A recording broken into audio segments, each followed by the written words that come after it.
Hay decisiones que parecen buenas, hasta que vivimos sus consecuencias. Y hoy quiero contarle una de esas decisiones que muchos ancianos han tomado creyendo que era lo mejor para su vida, pero que terminó robándoles mucho más de lo que imaginaban. Marta, una mujer llena de vida y de historias, me confesó que la peor elección que hizo fue dejar su casa para irse a un asilo. No por falta de cuidado, ni por malos tratos, sino por 5 motivos profundos que casi nadie menciona, y que, cuando se descubren, ya es demasiado tarde. Si usted está pensando en esta opción para usted, o para un ser querido, o si simplemente quiere saber la verdad que no se cuenta, quédese conmigo hasta el final, porque lo que voy a revelarle podría cambiar la manera en que ve el futuro. Le prometo que, después de escuchar estos 5 motivos, nunca más mirará un asilo de la misma forma. Queridos amigos y amigas, hoy quiero hablarles de un tema que toca el corazón y que muchas veces se queda escondido detrás de sonrisas forzadas y silencios incómodos.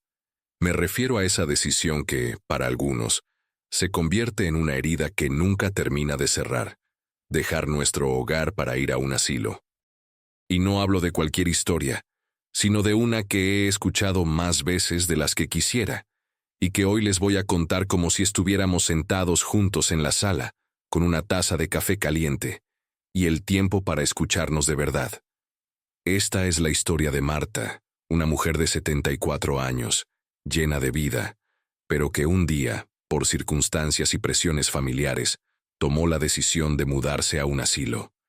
En aquel momento, todos le dijeron que sería lo mejor: más cuidado, compañía, actividades. Parecía un paso lógico, casi un regalo para su bienestar. Pero con el tiempo, Marta descubrió que las promesas no siempre se cumplen como las pintan. Lo que parecía una solución se convirtió en una cadena invisible que le robó la libertad, la rutina e incluso el brillo de sus días. Marta me contó que al principio pensó que sería una especie de hotel con personas de su edad, donde podría hacer amigos nuevos, charlar, jugar a las cartas y recibir buena atención. Sus hijos le aseguraban que allí estaría más segura, que no tendría que preocuparse por cocinar o limpiar. Y claro, después de algunos problemas de salud, la idea de no cargar con tantas responsabilidades sonaba tentadora.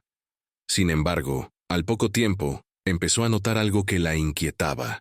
El ambiente no era tan acogedor como le habían prometido. Las sonrisas del personal eran cortas, los pasillos fríos y las habitaciones impersonales, sin el olor a pan recién hecho que tanto recordaba de su cocina. Marta, que antes despertaba con el canto de los pájaros en su jardín, ahora se levantaba con el sonido metálico de carritos y puertas que se cerraban de golpe. Esa sensación de hogar, ese calor que tanto valoramos con los años, había quedado muy lejos. Lo más difícil para Marta no fueron las paredes blancas, ni la comida sin sabor. Fue el sentimiento de que, poco a poco, su vida dejó de ser suya. Las rutinas ya no las marcaba ella, sino un horario que no había elegido. La hora del desayuno, la siesta, la cena, todo estaba cronometrado. No podía decidir si quería dormir hasta tarde un domingo, o si le apetecía tomar café después de las 6. Y aunque tenía compañía, se dio cuenta de que la soledad puede estar muy presente incluso rodeada de gente. No es lo mismo compartir espacio que compartir momentos.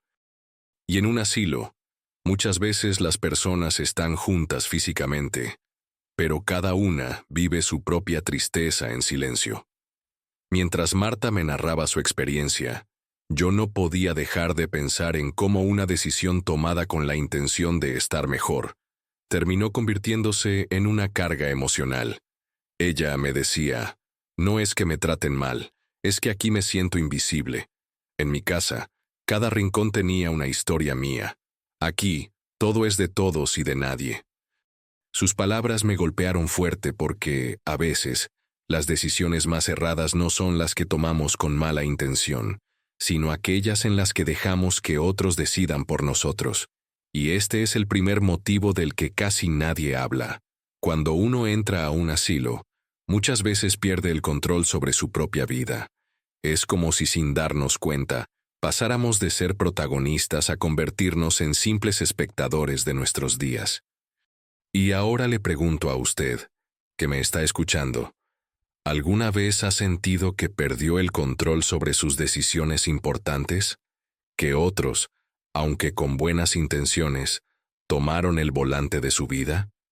Piénselo con calma, porque ese es el primer paso para entender por qué tantas personas se arrepienten de entrar a un asilo.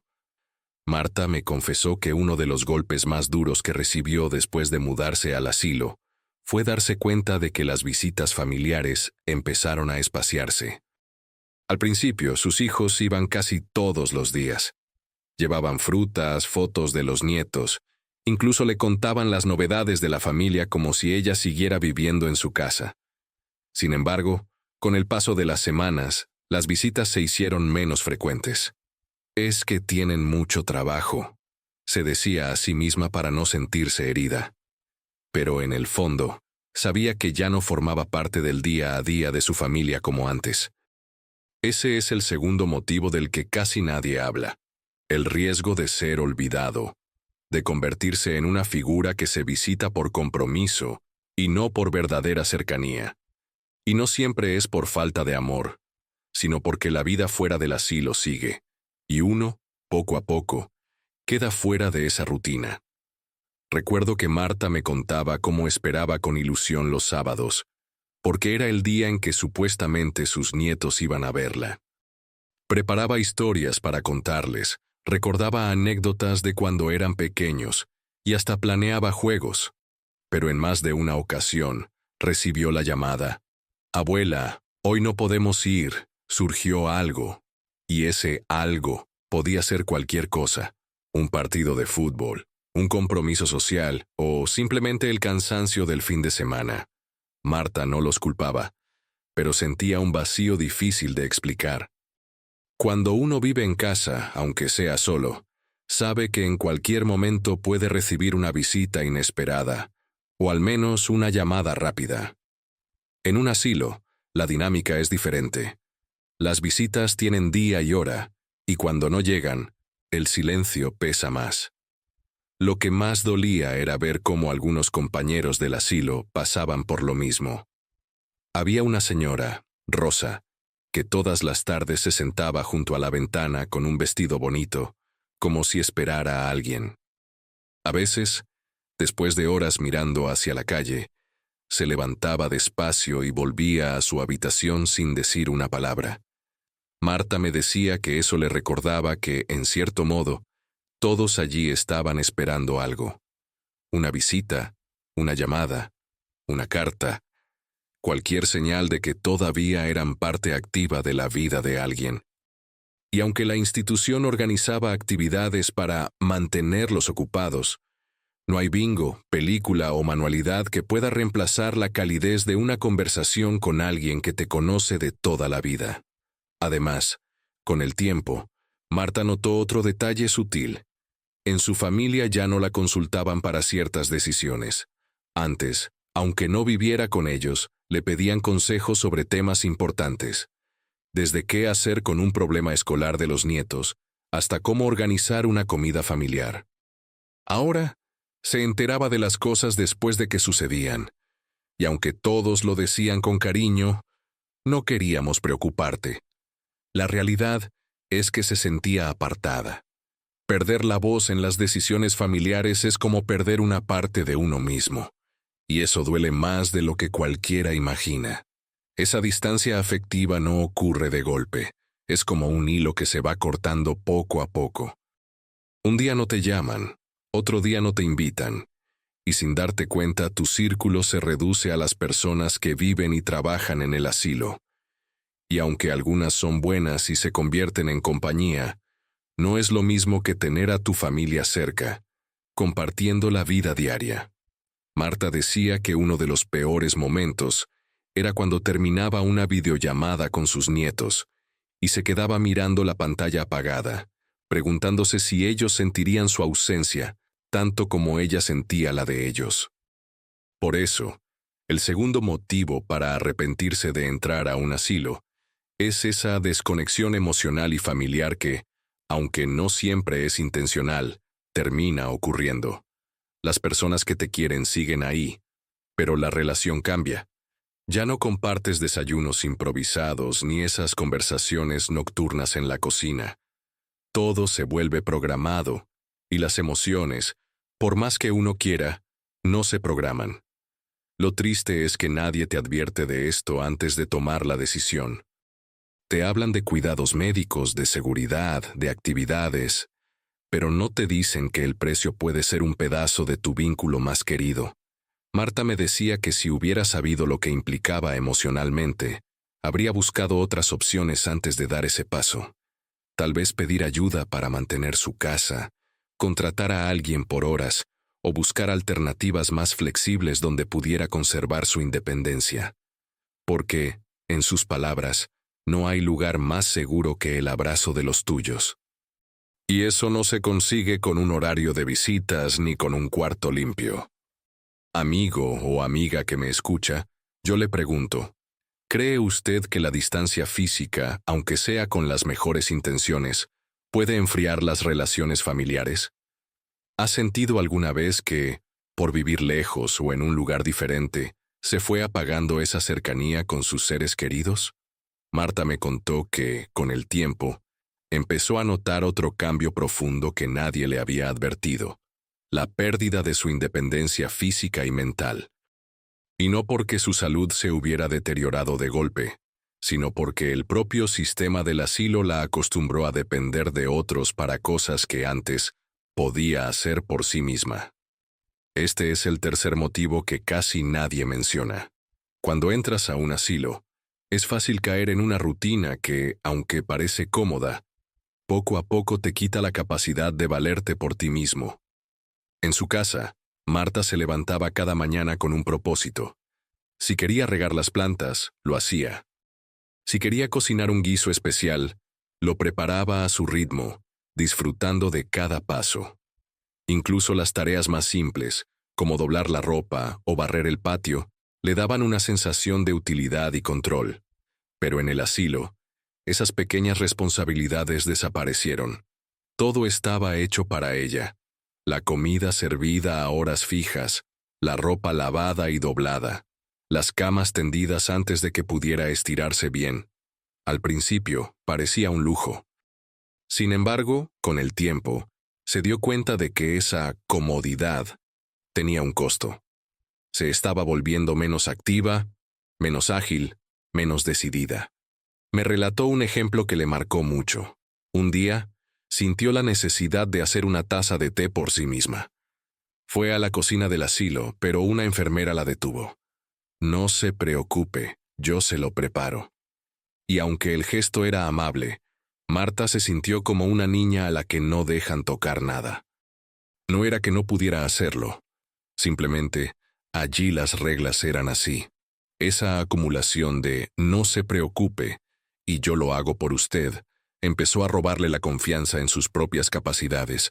Lo que antes era un acto simple, ahora se sentía casi imposible. La falta de ejercicio y de pequeñas actividades diarias también empezó a afectar su cuerpo. Marta notó que subía las escaleras con más esfuerzo, que le costaba agacharse, que su equilibrio ya no era el mismo. Y aunque había actividades físicas programadas en el asilo, estas eran generales, pensadas para todos, sin tener en cuenta sus gustos o rutinas previas. Me dijo, no es lo mismo caminar por tu jardín, con tu perro al lado, que dar vueltas en un pasillo con 20 personas más. Aquí camino, pero no con el corazón, solo con los pies. Pero la pérdida de independencia no se limita al aspecto físico. También afecta la mente. Marta sentía que, al no tener que tomar decisiones diarias, su mente se volvía más pasiva. Ya no planificaba su día, no decidía qué comprar en el mercado, no pensaba en qué cocinar o cómo reorganizar su sala. Esa estimulación mental, que parecía tan normal antes, había desaparecido. Y, como ella misma dijo, cuando la mente se acomoda demasiado, empieza a dormirse. Esto es algo que pocos consideran antes de dar el paso. Se piensa que el asilo traerá seguridad y descanso, pero no se advierte que esa misma seguridad puede convertirse en una jaula de oro. Es cierto, hay menos preocupaciones, pero también menos razones para moverse, pensar y decidir. Y para una persona mayor, mantenerse activa y sentirse útil es tan importante como comer o dormir bien. Marta me confesó que, mirando hacia atrás, le hubiera gustado conservar ciertas rutinas en lugar de delegarlo todo. Tal vez contar con alguien que la ayudara solo en lo estrictamente necesario, pero que le dejara seguir cocinando, arreglando su ropa, saliendo a hacer compras pequeñas. Porque, en sus palabras, mientras una pueda decidir y hacer por sí misma, se mantiene viva de verdad. En el asilo, aunque la cuidaban, sentía que poco a poco le estaban quitando eso que le daba sentido a sus días. En una ocasión, me relató una escena que la marcó. Una señora nueva llegó al asilo, llena de energía y acostumbrada a manejar su propia vida. En apenas 2 meses, ya pedía ayuda para cosas que antes hacía sin problema. No porque no pudiera, sino porque allí, con tantos cuidados y reglas, uno empieza a dejar de intentarlo. Marta dijo que fue como mirarse en un espejo de su propio futuro, y eso la asustó. Por eso, el tercer motivo para arrepentirse de entrar a un asilo es que, aunque la intención sea protegerte, el entorno puede llevarte a perder habilidades y confianza en ti mismo. Y esas habilidades, una vez que se pierden, no siempre se recuperan. Amigo o amiga que me escucha, le pregunto, ¿has sentido alguna vez que por recibir demasiada ayuda, dejó de hacer cosas que sí podía hacer? ¿Cree que la independencia, aunque cueste esfuerzo, es parte esencial de nuestra dignidad y felicidad? Con el paso de los meses, Marta comenzó a notar algo que le dolía en lo más profundo del corazón, y que, según ella, fue uno de los motivos más tristes de todos: la pérdida de su identidad y de las pequeñas cosas que la hacían sentirse ella misma. Este es el cuarto motivo del que casi nadie habla antes de entrar a un asilo. No se trata solo de dejar tu casa y tus pertenencias, es que, poco a poco, sientes que dejas tu esencia, tu manera de vivir, tu historia. Cuando Marta vivía en su casa, cada rincón contaba algo sobre ella. En la entrada había un pequeño mueble con las llaves y una foto de su esposo, que falleció hacía años pero seguía siendo parte de su vida diaria. En la cocina, guardaba un delantal que había usado durante décadas, manchado con salsa y harina, pero cargado de recuerdos de comidas familiares. En su habitación, tenía una colcha hecha a mano por su madre, que la acompañó desde su juventud. Todo eso, esas pequeñas piezas de su historia, no cabían en el cuarto del asilo. Tuvo que seleccionar unas pocas fotos, un par de adornos y un cambio de ropa para llevar consigo. El resto quedó guardado en cajas o repartido entre familiares. Ese desprenderse de las cosas físicas no fue solo una cuestión de espacio. Fue un despojo emocional. Me confesó que, al principio, pensó que se adaptaría fácilmente, que llevaría lo esencial y lo demás no importaría. Pero con el tiempo, se dio cuenta de que esos objetos eran más que simples cosas. Eran recordatorios de quién era, de la vida que había construido. En el asilo, su habitación se parecía mucho a la de los demás. Muebles idénticos, paredes blancas, cortinas simples. Por más que intentara personalizar el espacio, la sensación era la de estar en un lugar prestado, temporal, que no le pertenecía. Pero la pérdida de identidad no solo fue física, también fue cultural y emocional.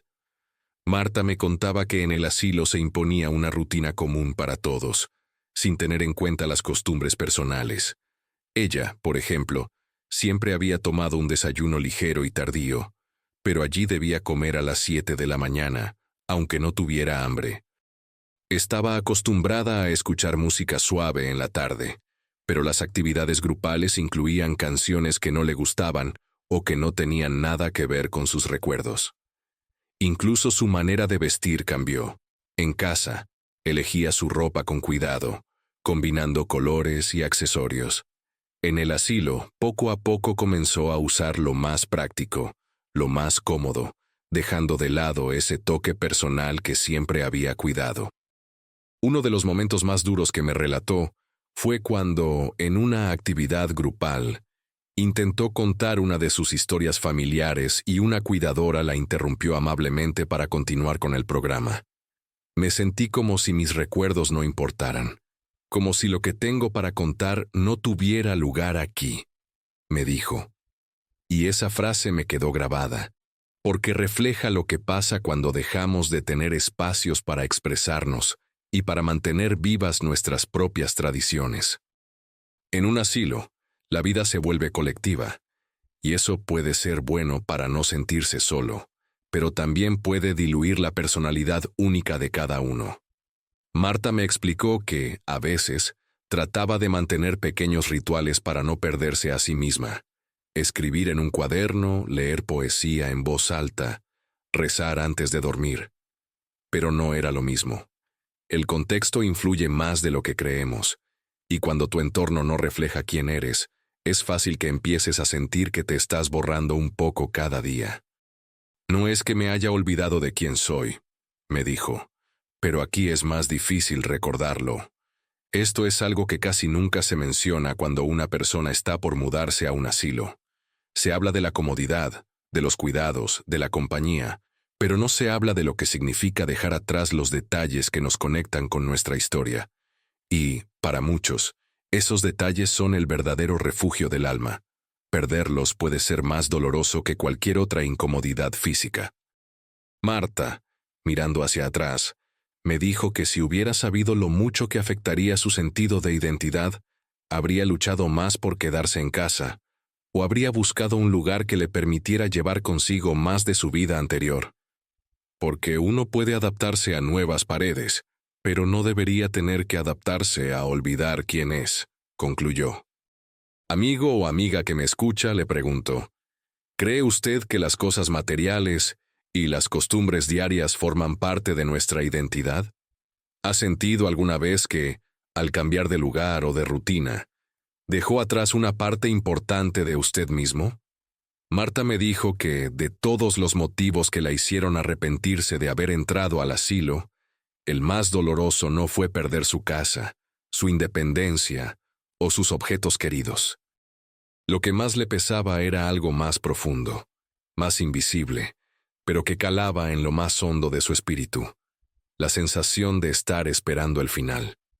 Este es el quinto motivo, y quizá el más difícil de aceptar, porque nadie quiere pensar que su vida ha entrado en una especie de sala de espera. En su casa, aunque viviera sola, siempre había planes, aunque fueran pequeños.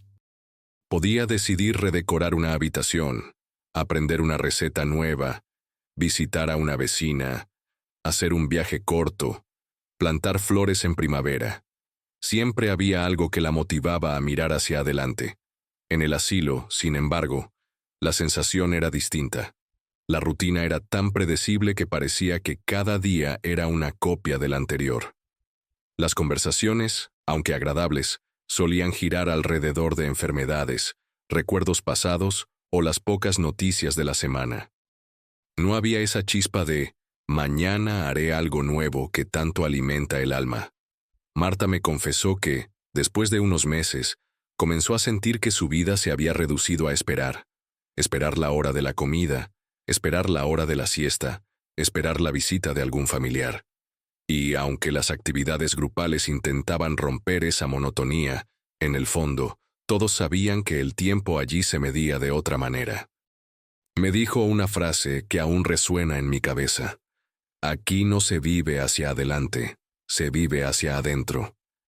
Y eso, para alguien que todavía tiene sueños y energía, puede ser asfixiante. Un día, mientras paseaban por el jardín del asilo, Marta escuchó a dos residentes conversar. Uno decía, «Lo bueno de estar aquí es que ya no tienes que preocuparte por nada». El otro, con un tono más serio, respondió, Sí, pero tampoco tienes mucho por qué emocionarte.